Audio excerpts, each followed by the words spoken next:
Irmãos, como é do meu hábito, depois de um longo período impossibilitado de estar com os irmãos, mesmo lá na minha igreja também, é com alegria, é com prazer que nós chegamos e aproveitamos para saudá-los com a graça, a paz e a misericórdia do nosso bom Deus.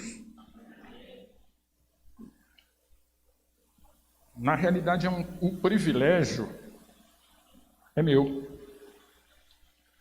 de poder revê-los, de poder compartilhar a palavra do Senhor, aquilo que Ele tem colocado no nosso coração.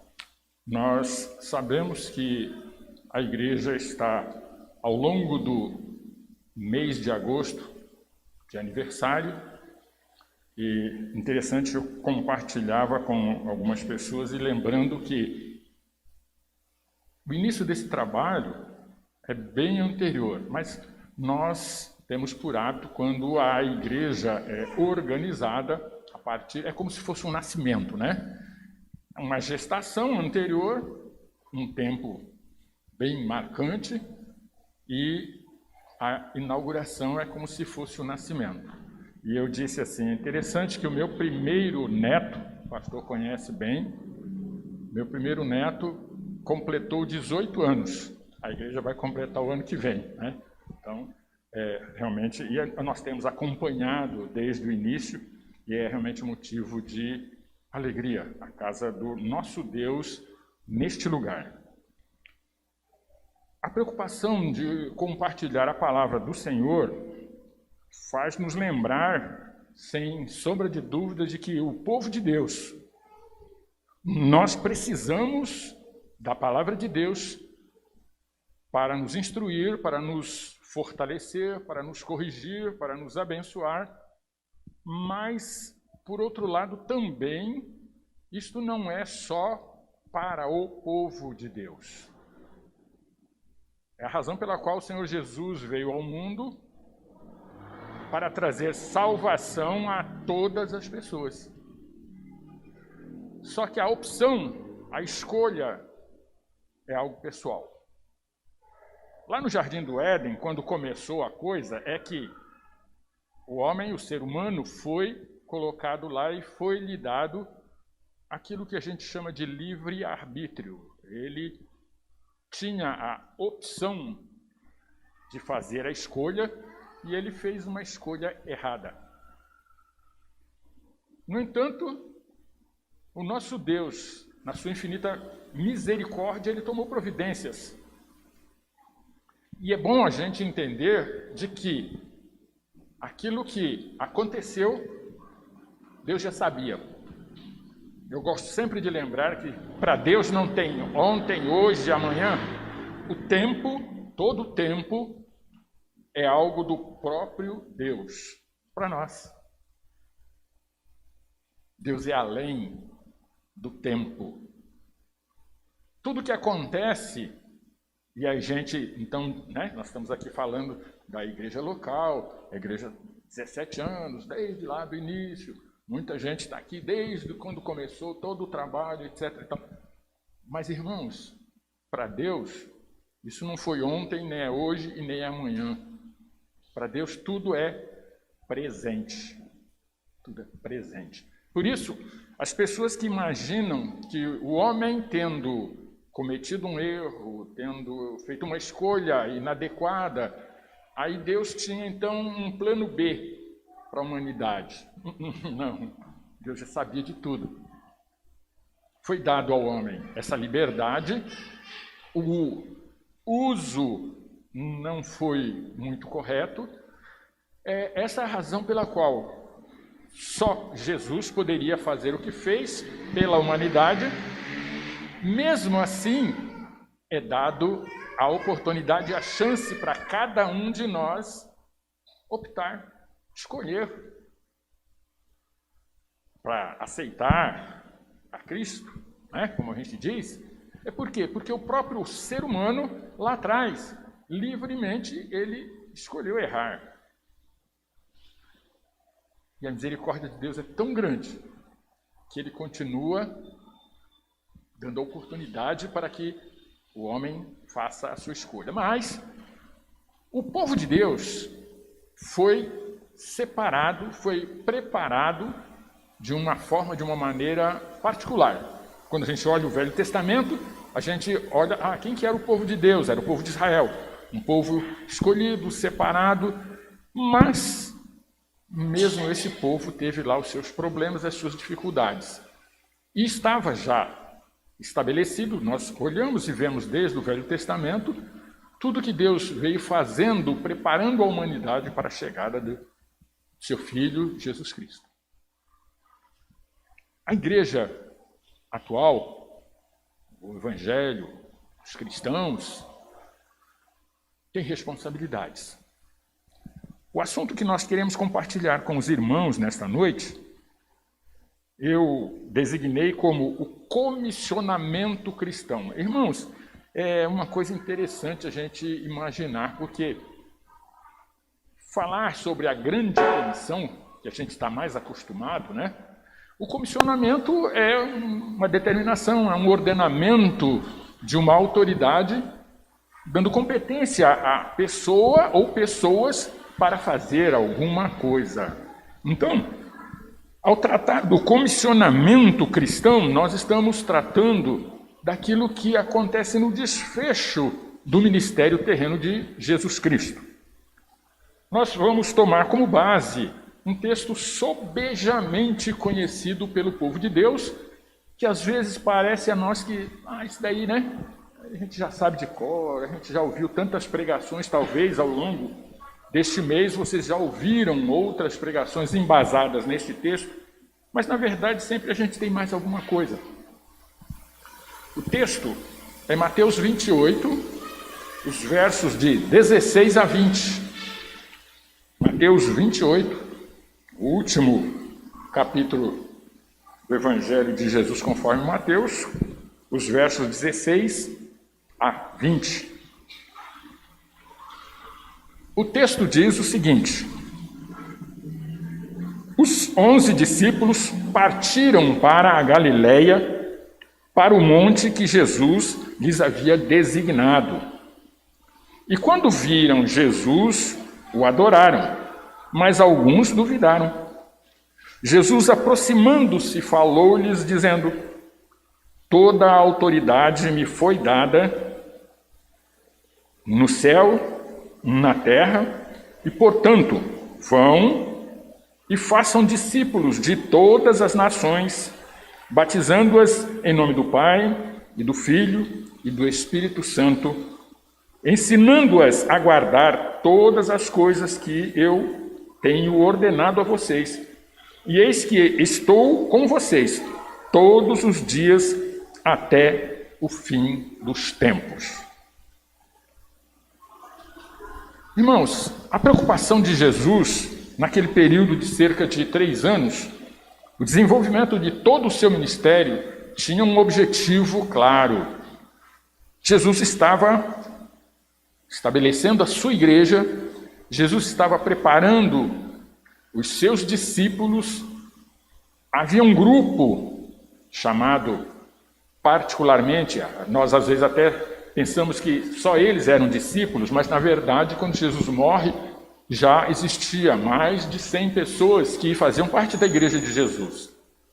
Os 12 primeiros discípulos, na verdade, eles são os primeiros a serem comissionados, a serem preparados para serem os líderes da igreja. É a razão pela qual aquilo que eles foram identificados posteriormente como apóstolos significa exatamente aqueles que são enviados. É uma espécie de missionários, porque cumpria a eles dar prosseguimento no ministério terreno de Jesus. Jesus estava ali encerrando o seu trabalho presente aqui. Todo o tempo do ministério de Jesus foi preocupado, e aí a gente, ao olhar Mateus, Marcos, Lucas, os evangelhos, a preocupação de Jesus em fortalecer, em ensinar, em curar, em fazer maravilhas, tudo isto estava dentro do plano de Deus para quê? Para que a sua igreja, e aí a gente lembra que ele falou claramente num dado momento, né? Eu vou fundar a minha igreja, vou estabelecer a minha igreja. Irmãos, ao falar de igreja, hoje em dia, parece até brincadeira, porque a gente diz assim, são tantas igrejas, né? Os irmãos sabem, não precisa ir longe, começa dali e vai até lá embaixo.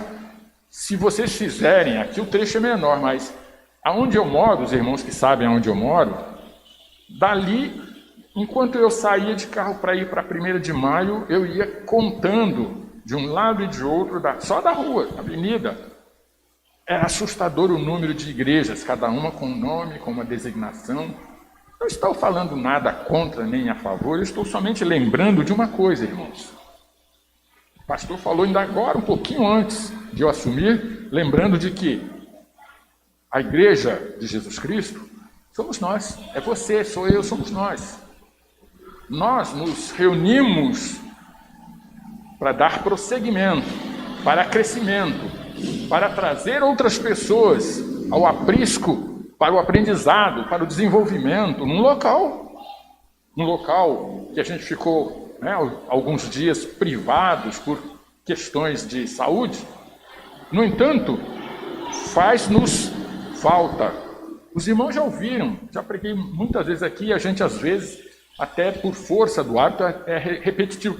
Irmãos, eu nasci num lar cristão, ou seja, se eu estou com 75 anos de idade, desde que eu abri os olhos, eu já fui levado para a igreja, eu já fui apresentado na igreja, eu cresci na igreja, numa igreja local. Mas o povo de Deus é exatamente nós, somos nós, que nos compromissamos a andar nos caminhos do Senhor, que aceitamos, que entendemos, que nos propomos, mas nós temos um compromisso, olha, é esse aqui. O chamado comissionamento é aquilo que Jesus, no desfecho do seu ministério, ele fez. Eu gosto de dar uma passada num texto no Evangelho de Jesus conforme Lucas, capítulo 24.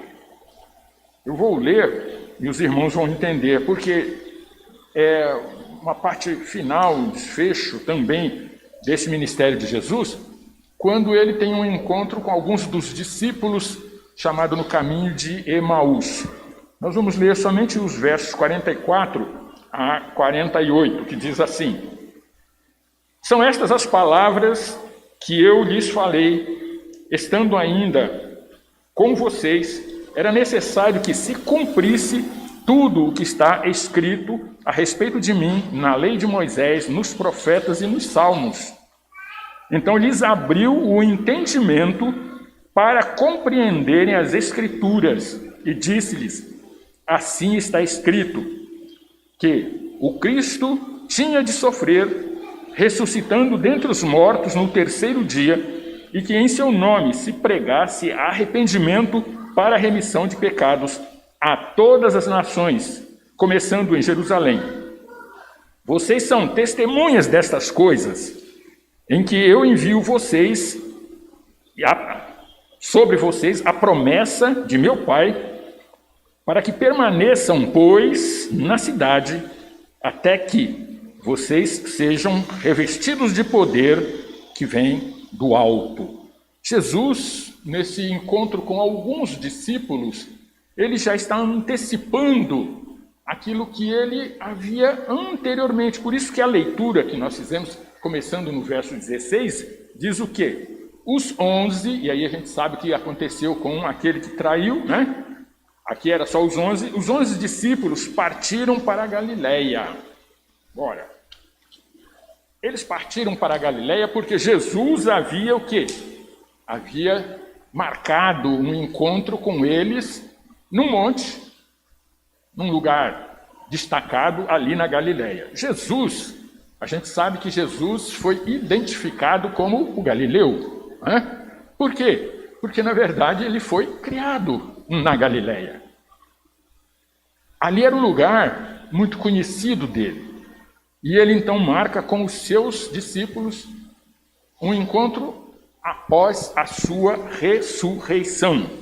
Um lugar que a gente diria um lugar especial, um lugar aonde ele havia determinado. Muito bem, Jesus indica este local e ele dá algumas orientações aos seus discípulos. Eles já sabiam que ele seria morto, eles já sabiam que ele ressuscitaria, tudo isto já Jesus havia dito, já havia instruído, já havia falado, lembrando de que o ministério dele, em termos terreno, havia terminado. Mas a palavra, irmãos, é bom nós entendermos de que isto não era algo exclusivo, por isso eu fiz questão até de fazer a leitura de alguns outros que não faziam parte ali do chamado apostolado, mas que eram discípulos também, e que precisavam, né? Eles já estavam meio que fugindo das circunstâncias, e aí Jesus vai lá, não é por acaso, vai ao encontro deles no caminho de Emaús e antecipa a eles aquilo que seria passado aos demais discípulos, que alcança a mim, a você, a cada um de nós que foi chamado um dia para fazer parte da igreja de Jesus Cristo. Uma coisa, irmãos, que os irmãos já devem saber, né? Parece um pouco o tal do chover no molhado, quando a gente diz a respeito de assuntos dessa ordem, porém é bom que nós saibamos de que Jesus não fundou uma instituição. Quando nós olhamos e falamos, e volto a dizer aos irmãos, não estou aqui com visão crítica desta ou daquela igreja, desta ou daquela denominação, não é isto não. Só estou usando a palavra de Deus e lembrando que o povo de Deus pode até no local ter um nome específico. A própria Bíblia nos diz, nos mostra, né? Se a gente vai lá para o Apocalipse, tem cartas que são direcionadas a igrejas. Quais eram as igrejas? Em Éfeso, Tiatira, né? E um monte de igrejas que não eram denominações, mas era a igreja de Jesus Cristo naquele lugar. Então, hoje também o povo de Deus está espalhado em diversas partes, não só no Brasil, mas no mundo todo. Mas não é uma instituição, é um organismo vivo. Pessoas que foram resgatadas pelo sangue de Jesus Cristo. E que não adianta a gente cruzar os braços, sentar e ficar esperando somente que Jesus volte. Mas nós temos alguma coisa para fazer enquanto estivermos aqui, tivermos vida, tivermos saúde, né? É interessante nós olharmos que o desfecho desta chamada grande comissão, quando Jesus então traz o comissionamento ao seu povo, àqueles primeiros, é a razão pela qual nós estamos hoje aqui. Se eles não tivessem feito a parte deles, hoje, o que nós seríamos? Quem gosta, como eu que gosto de história, eu fico impressionado, porque alguns lugares por onde o apóstolo Paulo, né, o grande homem que dá a estrutura da igreja cristã, onde ele andou, onde ele fundou igrejas, tem lugares, irmãos, que talvez se você hoje tiver a oportunidade de ir lá e falar a respeito de Jesus Cristo, o cara vai pensar que é o vizinho dele ali. Ah, ele mora ali do lado. Por quê? Porque, na verdade, tanto Jesus como o Cristo, muito embora tenha um significado altíssimo, mas tornou-se um nome comum em determinadas regiões. Mas eles não conhecem o verdadeiro Jesus Cristo. Aí alguém vai dizer, mas Paulo não fundou uma igreja ali? O que aconteceu? O ser humano passa. E para que isso não venha a acontecer em outros lugares, nós precisamos estar prontos para dar cumprimento à determinação, à ordem. Eu lembro muito bem de que o que nós temos o privilégio de fazer, fala-se que os anjos gostariam de ter este privilégio. E aí, sabe por que Deus pegou homens, seres humanos fracos, cheios de defeitos, de erros, de tropeços, etc., porque nós vamos falar para outras pessoas iguais a nós, de que é bom, de que servir ao nosso Deus é importante, de que há oportunidade para que o ser humano se conserte.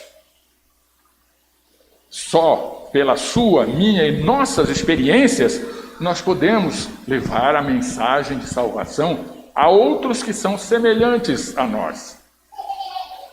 Jesus já sabia disso, por isso ele nos preparou, por isso que ele deixou esta competência para que nós pudéssemos fazer. Mas a gente olha o texto e a mim, pessoalmente, às vezes eu olho assim um pouco entristecido, porque como é que começa? Jesus marcou um lugar para que eles se despedissem após a sua ressurreição, um lugar bem conhecido dos discípulos e de Jesus, e lá vão os 11. E aí o que vai acontecer? O lugar era um lugar conhecido, todos foram para lá, é assim que está no verso 16, mas nós vamos perceber que há uma reação diferente entre eles. O que nós vemos, por exemplo, no verso 17? No verso 17 diz o quê? E quando viram a Jesus, o adoraram, mas alguns duvidaram. É triste você imaginar, Jesus estivera e estava com eles pelo menos uns 3 anos, caminhando, comendo, dormindo, trabalhando, descansando, curando, vivendo com estes homens. Não é a primeira vez que alguns discípulos olham para Jesus assim, quem que é esse homem, meu Deus? Às vezes até assustado com aquilo que Jesus fazia. Lembra quando Jesus acalma a tempestade? Puxa, quem é esse homem? O cara tem poder até sobre o vento, sobre o mar. Os discípulos ficavam sem entender. A própria população que ouvia, inúmeras vezes as pessoas disseram o quê? A gente ouviu o homem, ele prega com autoridade, não como aqueles outros que eram líderes religiosos bem conhecidos, mas que falavam de coisas que não tinham vivenciado, que não tinham experiência. Jesus não. Jesus, quando falava, quando ele abria a boca, a coisa mudava de direção.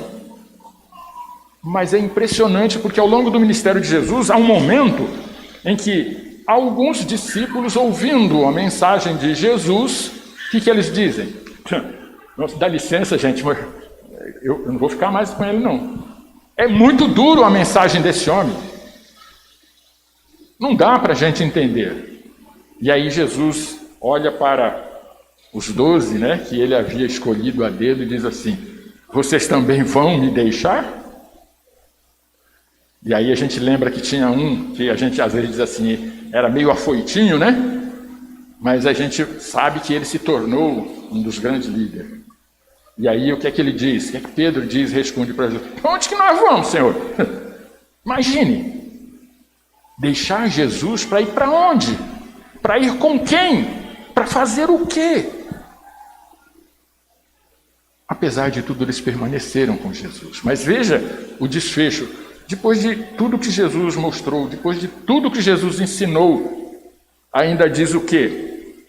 Todos viram a Jesus, mas alguns ainda duvidaram. Aqueles que não duvidaram foram aqueles que o adoraram, que reconheceram. Quem teria o domínio sobre a vida e sobre a morte? Quem seria capaz não só de ressuscitar um morto, mas ressuscitar a si próprio? Pode pegar a Bíblia, do começo ao fim. Lá no Velho Testamento, houve homens de Deus que ressuscitaram outros mortos, mas ninguém ressuscitou-se. No entanto, Jesus era e é Deus, gente. Até hoje tem gente que olha para Jesus e compara Jesus com Buda, com Maomé, com qualquer outro dos chamados grandes líderes religiosos, mas Deus,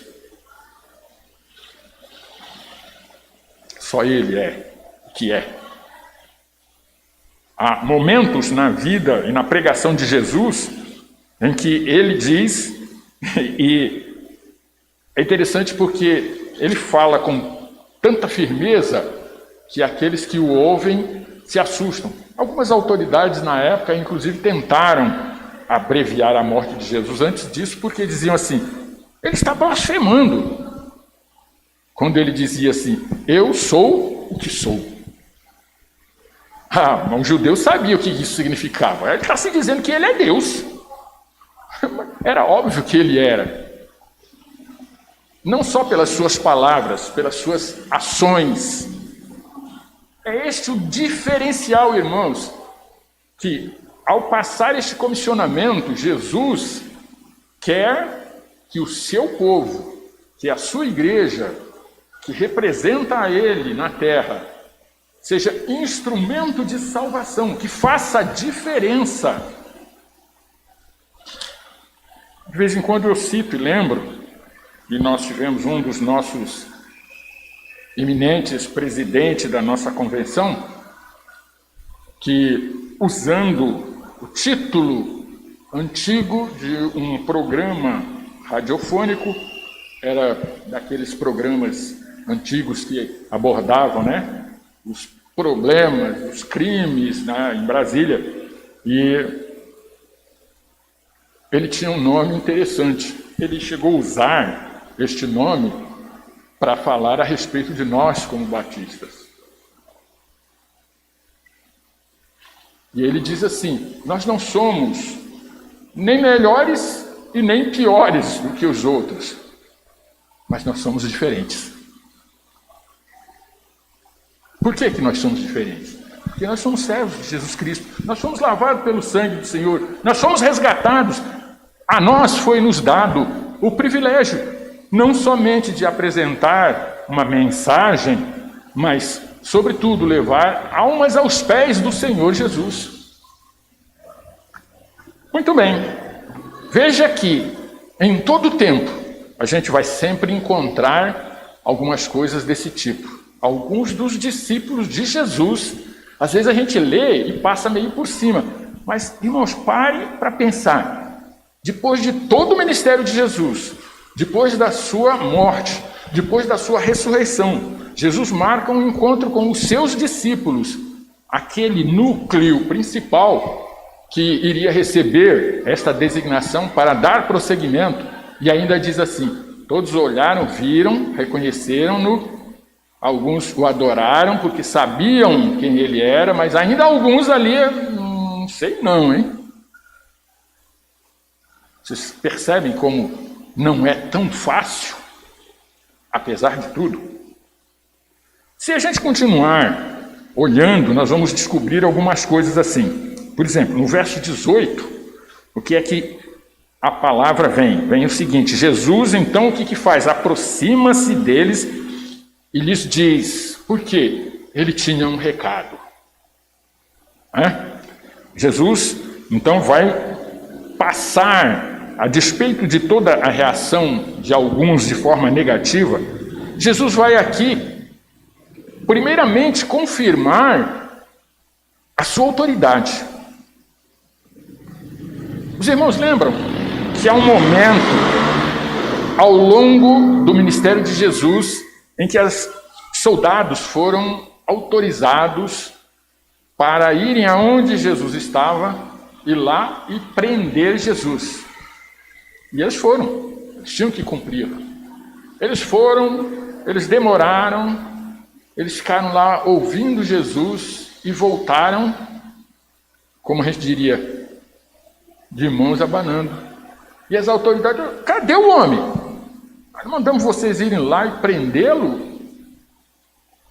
Aí alguém diz assim: nunca ouvimos ninguém falar como aquele homem.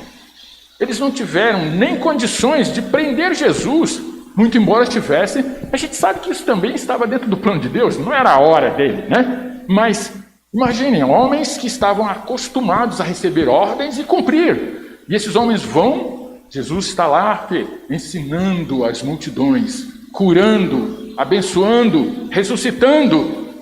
E eles ficam...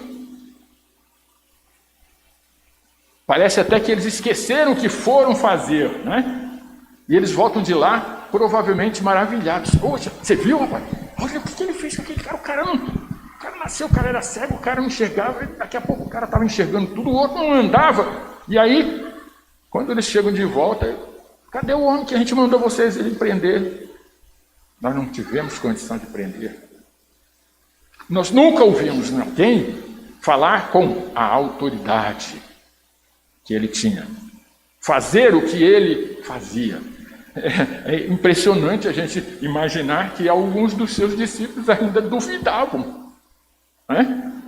E olha que nós não estamos nem falando do Tomé, não, né? A gente já sabe tanto que quando alguém fica na dúvida, fala, eita, é um Tomé, né? Lembra da história do Tomé? Eu só creio se eu chegar e ver mesmo, botar... Ele não acreditava nem só em olhar e ver, né? Porque a história dele, ele tinha que ver e botar o dedo, e botar a mão. Esse aqui é o homem mesmo. Não é que ele falou a verdade. Os irmãos percebem por que a gente vivencia, muitas vezes, pregando, dando testemunho, fazendo campanhas, fazendo isso, e ainda tem muita gente que ouve... Parece que a gente está falando uma língua completamente estranha. Passa lá por cima, ele olha, né? Algumas pessoas até dizem assim, puxa, mas falou bonito. Mas a questão não é falar bonito, é a mensagem trazer efeitos práticos na vida das pessoas que ouvem a mensagem, que é uma mensagem de salvação. Não é uma questão de aderir a esta ou aquela igreja. É um cristianismo necessário, autêntico, verdadeiro. Não é um cristianismo só de nome. Nem só na porta e nem só... Não, hoje em dia dá-nos a impressão de que até o diabo virou cristão dentro de alguns parâmetros que nós estamos acostumados a ver e a ouvir por aí. É triste, irmãos. Mas você sabe o que a Bíblia diz a respeito do diabo e dos demônios? Talvez ele seja até mais crente do que muitos crentes, porque diz que eles creem, eles creem e estremecem. No entanto, a gente está vendo aqui alguns discípulos que andaram com Jesus, não sei não, você acha que é o homem mesmo? Tal? Ou seja, duvidaram. O mundo, irmãos, é isto aí. O povo de Deus, desde esse tempo, já sabia o que ia enfrentar. Os 3 anos de trabalho intenso de Jesus enfrentara, os discípulos juntos tiveram a oportunidade de ver e perceber todas estas coisas. Mas Jesus agora, para não deixar nenhuma sombra de dúvida, ele diz assim, todo o poder me foi dado. Até porque ele já o tinha, mas ele estava contido pelas circunstâncias. Após a ressurreição, ele deixa claro, todo o poder, toda a força, tudo que você possa imaginar foi dado a ele nos céus e na terra. Jesus não tem limitação, porque Deus não tem limites de poder. E é bom que nós entendamos isto. E é bom que nós estejamos prontos para pregar, para anunciar, para mostrar estas coisas, estas realidades da vida espiritual. E aí a gente vai continuando, e aí a gente vai ver no verso 19, né? É um texto pequeno, mas tão denso a respeito daquilo que Jesus fez. E aí o verso 19 diz o quê? Portanto, vão, façam discípulos de todas as nações. Essa é a parte que nós chamaríamos a parte A. É o quê? Uma ordem expressa de Jesus aos discípulos. É bom nós entendermos de que isto não era só para aqueles os 11, mas eram para todos. Hoje, o povo de Deus, em todo lugar, também nós somos discípulos de Jesus. Nós somos aprendizes, nós somos alunos. A nós também compete a oportunidade, o privilégio de podermos anunciar as verdades do Senhor Jesus Cristo a respeito do cristianismo. Então, nós precisamos entender que nós não podemos nos acomodar. A partir do dia, da hora em que você aceitou a Jesus Cristo, você faz parte da turma de homens, de mulheres, de crianças, pessoas que precisam entender que esta mensagem de salvação, você também é responsável. Você também é responsável. Fazei discípulos de todas as nações. O sentido aqui, irmãos, não é aquele sentido que nós entendemos de nação, mas é o sentido de etnias. Por quê? Porque o contexto de nações, naquele tempo era uma coisa, hoje é outra. O que é que a etnia quer dizer? Não importa se é daqui, dali, de além, todo mundo. Todo mundo. Todas as pessoas precisam saber, precisam conhecer, precisam compartilhar. E compete a quem? Aos discípulos, a nós, a Igreja de Jesus Cristo, ao povo de Deus, pregar de diversas formas e maneiras. Alguém pode sempre até dizer assim, mas eu não sei. Não. Todos nós, principalmente no tempo atual, nós temos inúmeras oportunidades de levar o Evangelho de Jesus Cristo de diversas formas, de diversas maneiras, a muitas pessoas. Irmãos, eu sou de um tempo, os irmãos já sabem, até por questão de idade, essa semana mesmo, um dos meus filhos estava doente e eu passei alguns dias lá com ele, e aí o meu neto, que é filho dele, que é o mais velho, aí num joguinho lá na televisão, até de futebol e tal, aí ele fala assim, vô, joga comigo. Eu falei, eu não sei. Mas como, vô? Quando você era menino não tinha desse joguinho, não? Eu falei, não, isso não existia. É difícil entrar na cabeça. Ele tem 7 anos. Ele não consegue. Desde que ele nasceu, isso é comum, é normal para ele. Aí ele falou assim, bom, mas quando o senhor era adolescente já tinha, né? Eu falei, eu vou te contar uma coisa. Quando o seu pai e os seus tios eram meninos, foi que começou a aparecer, e não neste nível, era muito inferior. Então, se isso começou com eles, que eram meus filhos, hoje eu não sei, se você me der esse negócio aí, eu não sei nem o que fazer com esse joguinho. Você tem que jogar com o próprio sentido lá do computador, porque eu não sei, não adianta, eu não vou aprender mais, né? Eu tenho dificuldade, até mesmo para usar, às vezes, até um celular. Não me envergonho disso não, irmãos. Tá? Eu acho que é um avanço, acho que tudo que está aí da tecnologia é ótimo, mas os irmãos sabem que não dá para a gente perder tempo somente com isso, seja olhando um joguinho, seja olhando uma mensagem. Hoje pela manhã, na escola, estavam falando lá os nomes, né, que eu não sei nem de cor, os irmãos mais novos sabem. É tanta coisa, é tanto nome, é tanto grupo, e muitas vezes nós, né? E aí eu estou me incluindo, muito embora eu mesmo não faça, mas nós muitas vezes perdemos muito tempo com essas bobagens que não levam a nada. Às vezes, pelo contrário, às vezes aborrece até a gente com notícias, com coisas que caiu mal. E a gente está fazendo um estudo. É interessante porque é uma das coisas que parece-nos que é muito comum na história dos batistas, né? Falando sobre sobre mordomia. Uma revistinha, o pastor Carlos André trouxe a revistinha, tem 13 lições sobre mordomia. Primeiro explicando, né? Porque hoje mordomia é outra coisa. Mas vai olhar a origem da palavra e o seu significado para você ver. Nós somos mordomos de Cristo em diversas áreas. Se não somos, estamos em falha, estamos em falta. E uma das coisas da lição de hoje, que até o pastor mesmo falou assim, nem eu tinha ainda atentado para isso. O dia tem 24 horas. Alguém já pensou de dar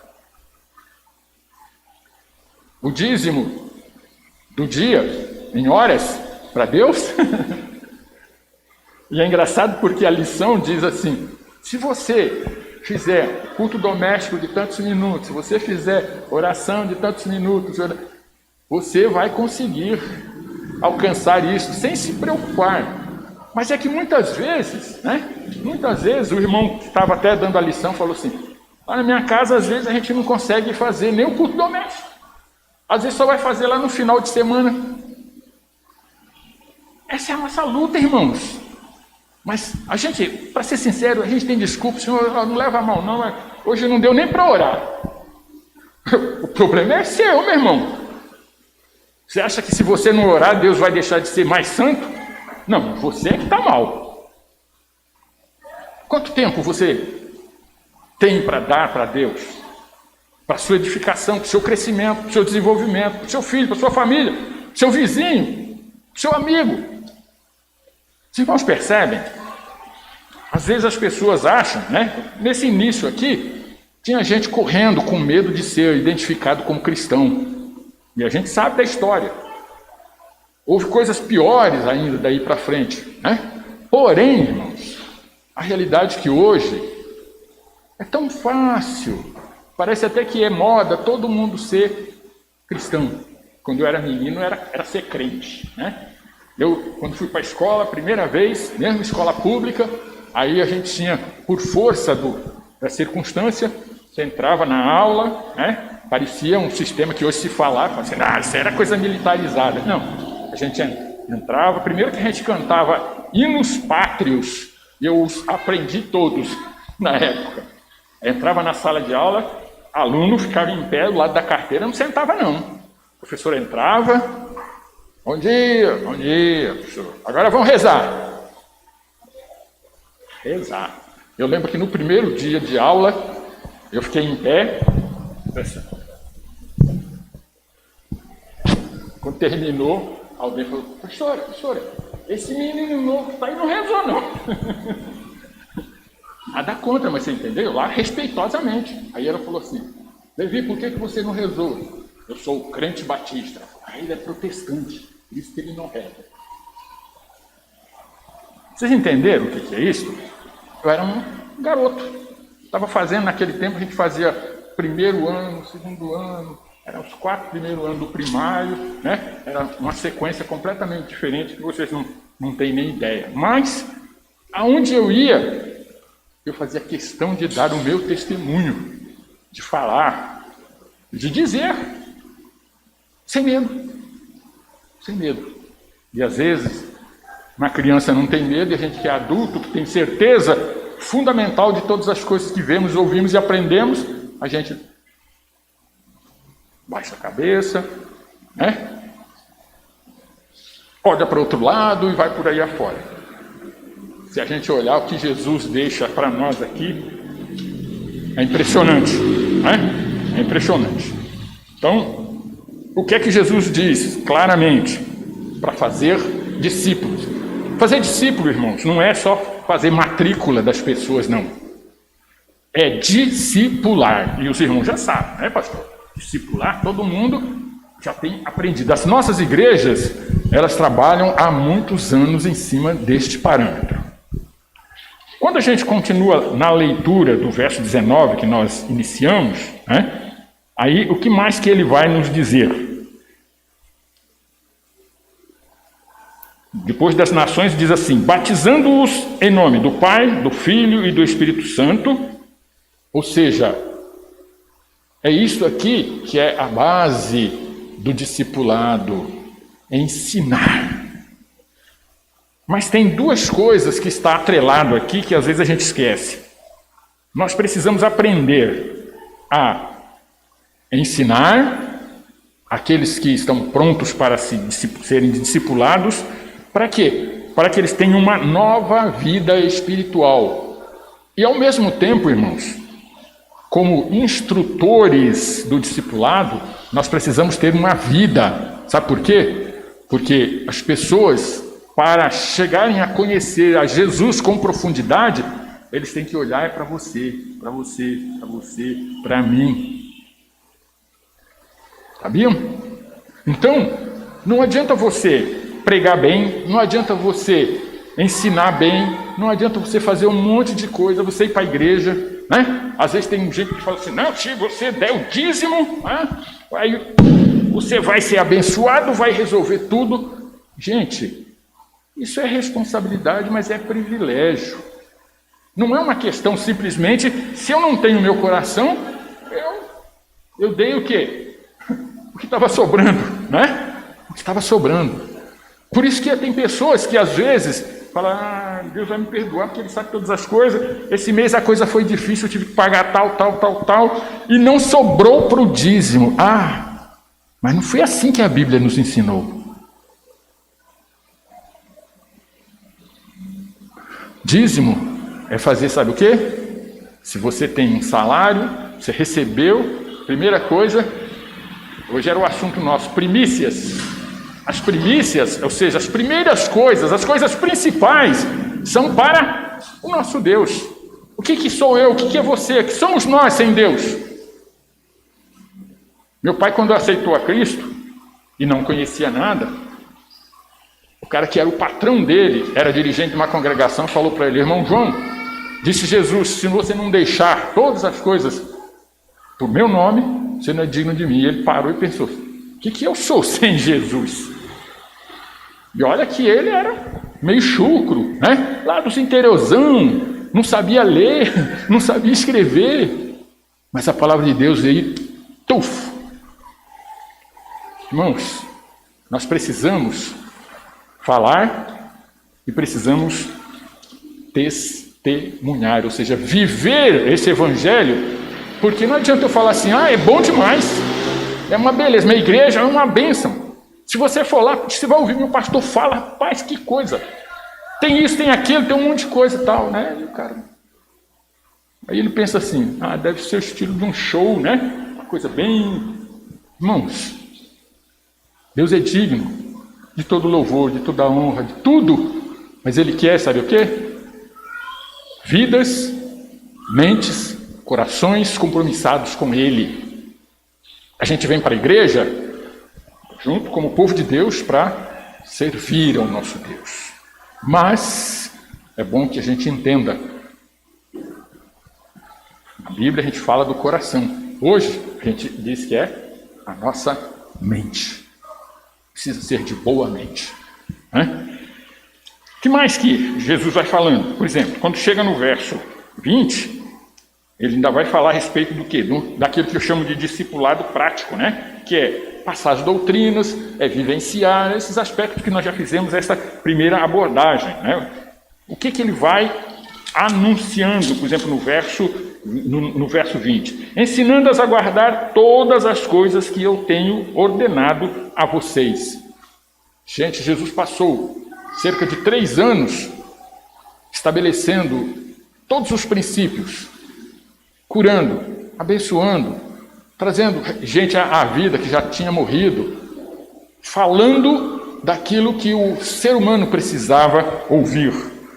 Pregações, estudos bíblicos, e agora ele então está convocando. E ele ainda diz o seguinte, esse é um trabalho que é um privilégio para vocês, porém, vocês não vão fazer esse trabalho sozinhos.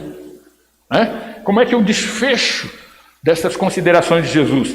E eis que eu estou com vocês todos os dias até o fim dos tempos. Ou seja, Jesus está dizendo assim, vocês não vão ficar órfãos, vocês não vão ficar sozinhos. Eu tenho certeza de que aqueles que estiveram com Jesus, viram e ouviram, eles deviam estar muito tristes, mesmo depois de Jesus ressuscitar, porque Jesus diz assim, olha, eu vou para o Pai. Ninguém estava enganado, porque Jesus deixou tudo às claras. Mas ele diz assim, eu vou enviar o Espírito Santo que estará convosco, né? Ajudando a esclarecer, não a adivinhar, hein, gente? O Espírito Santo não é espírito de adivinhação, mas quando você estuda a palavra, se você tem dificuldade, o Espírito Santo te ajuda a entender, a crescer. Além do que, ele ainda vai dar o quê? Dons. Para quê? Para que o povo de Deus, para que a igreja do Senhor Jesus tenha capacitação para pregar, para anunciar. E aí a gente lembra, qual foi o desfecho de Jesus com relação a tudo isso? Vamos ver o que Jesus disse. Pouco antes dele subir aos céus, alguém, entre os discípulos que estavam ali perto, disse assim: será este, Senhor, o tempo em que o Senhor vai restaurar o reino de Israel? Ainda tinha gente esperando que Jesus fosse, a espécie de um Dom Pedro nosso aqui, independência ou morte, vai ser agora, vamos tomar conta de tudo. Gente, ainda tinha gente com uma visão errônea a respeito de Jesus Cristo.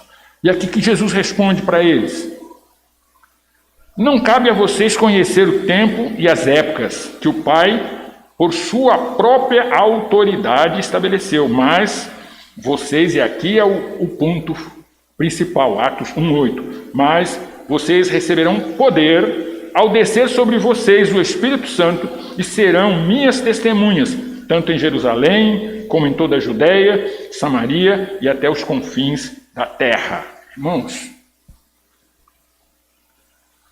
se Jesus tinha todo o poder, ele está agora mostrando que o Espírito Santo de Deus vai fazer com que o seu povo também tenha poder não para pular, gritar, espernear, não, mas poder para evangelizar. Por quê? Você acha que os grandes pregadores é que convertem alguém?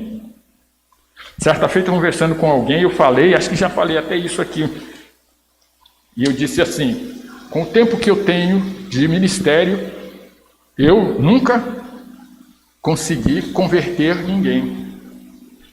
Como, pastor? Então você perdeu todo o seu tempo? Não, mas quem converte não sou eu. Quem disse que um pastor, quem disse que um pregador, quem disse que um servo do Senhor converte alguém?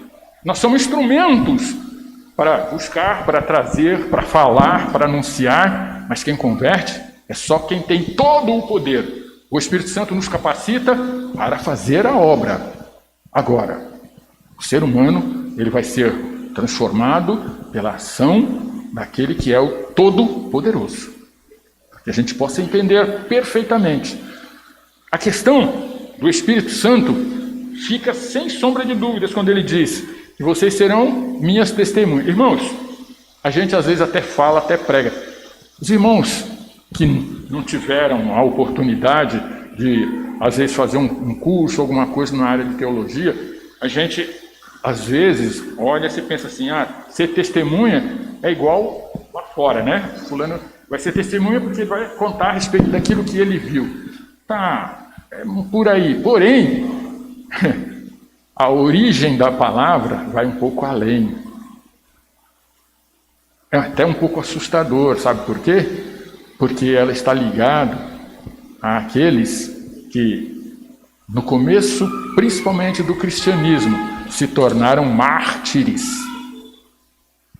Sabe o que é isso? Poder para pregar, para anunciar, mas também para estar pronto, se necessário, até morrer por Jesus Cristo.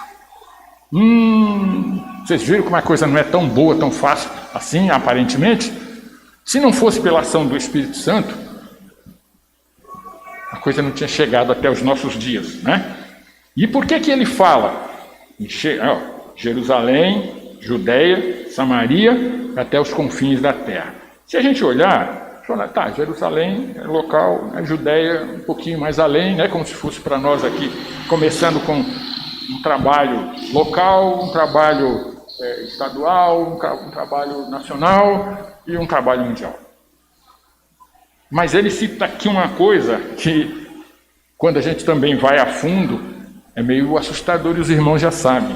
Samaria. Irmãos, Samaria era considerado um lugar meio amaldiçoado, sabe por quê? Porque judeu, Vocês lembram que uma vez alguém chegou e disse a respeito de Jesus: eu acho que esse cara é samaritano. Isso era uma ofensa no meio do judaísmo. Por quê? Tinha uma história lá atrás de um governante, um rei, que fez? tirou o povo judeu daquela região e trouxe outros que não eram judeus, e aí eles acabaram, se misturando e tal. Aí eles falavam uma língua que não era a língua normal do judeu, eles tentaram adorar as suas divindades, pensando que estava agradando a Deus, e aí o tempo todo a gente percebe que durante o ministério de Jesus, inúmeras vezes Jesus passou por situações onde ele era identificado como samaritano. Há uma vez que Jesus vai até caminhando, lembra? E aí o pessoal ficaram aborrecidos, se impediram, porque o texto diz assim: parecia que ele estava indo para Samaria. Samaria era considerado amaldiçoado. Mas Jesus diz o quê? Também vocês têm que ir para Samaria para pregar o evangelho. Aquelas almas são tão preciosas quanto aqueles que recebem de bom grado. Desafio, meus irmãos.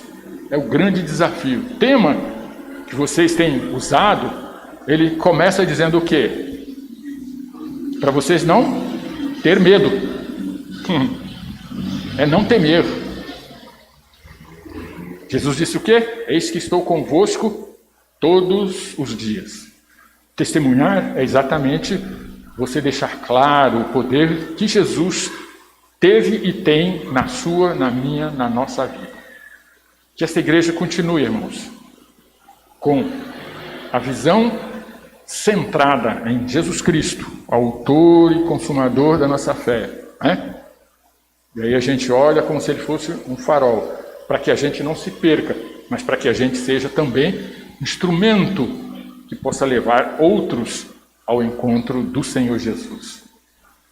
O nosso Deus fortaleça a vida de cada um dos irmãos, no dia a dia, em casa, no meio da família, no trabalho, na rua, aonde estiver, sendo testemunhas, cheios de poder e trabalhando para que possa ganhar almas que são preciosas para o Senhor Jesus. Não dá para a gente falar de Jesus e aí empurrar o cara, o caminho é isso, vai. Você tem que andar lado a lado, como Jesus fez com os seus discípulos, às vezes até com paciência, com oração, com amor, Às vezes a gente olha e fala assim, tem umas figuras que é difícil de amar, pastor, às vezes, Mas Jesus olhou para mim, para você, acha que a gente era tão bonzinho assim? Não. Então que o povo de Deus neste lugar já tem feito o que tem feito, tenha a extensão, tenha a compreensão de que tudo que nós façamos em prol do reino ainda é pouco. Ainda é pouco. O desafio de Jesus diz assim: nós devemos fazer o quê? Pregar em todo o mundo. Só depois disto é que Jesus realmente vai voltar. Tem muita gente aí dizendo assim, Jesus está voltando, Jesus está voltando. Mas vocês lembram de Maranata? Logo após a morte e ressurreição de Jesus, os próprios discípulos achavam que ele ia voltar rapidinho. Mais de 2000 anos e ainda ele não voltou. Sabe quando é que ele vai voltar? A Bíblia diz o quê? Sinais. O que você pode fazer para abreviar? O que nós podemos fazer? Ide, pregai o Evangelho, ensinai as criaturas, ajudai a resgatar vidas, tragam pessoas ao convívio. Tem muita gente aí, como o pastor citou, que nós estávamos conversando ali, tem muita gente aí que, pior do que Covid, estão cheios de pecados, que é o pior mal da humanidade. O pior mal da humanidade. E a Igreja de Jesus Cristo, nós estamos aqui para trazer essa aqui que é o remédio, é o único remédio, a palavra de Deus. Do Covid eu já tomei as 2 vacinas, mas essa aqui faz muitos anos, irmãos, muitos anos. E eu louvo a Deus por isso. Então, é assim que nós precisamos. Com os nossos parentes, com os nossos amigos, com as pessoas que nós conhecemos, nós é que precisamos fazer a obra para apressar a volta de Jesus Cristo. Que o nosso Deus continue trazendo bênçãos, fortalecendo a igreja, fortalecendo a liderança e juntos. É por isso a necessidade da comunhão, como o pastor disse aqui no início. É ela que nos fortalece, que faz com que nós possamos prosseguir. Vamos orar agradecendo ao nosso Deus, irmãos, mesmo assentados como estão. Grandioso Deus, Pai de bondade e de misericórdia, nós te louvamos pela oportunidade que nos concedeste de podermos compartilhar da Tua palavra com os nossos irmãos, com os Teus servos.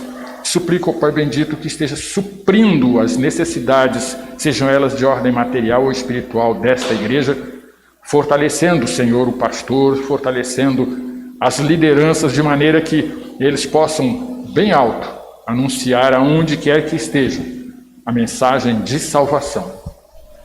Nós te agradecemos por tudo que pudemos compartilhar nesta noite, no nome e pelo amor do Senhor Jesus. Amém. Muito obrigado, irmãos. Pastor Joaquim.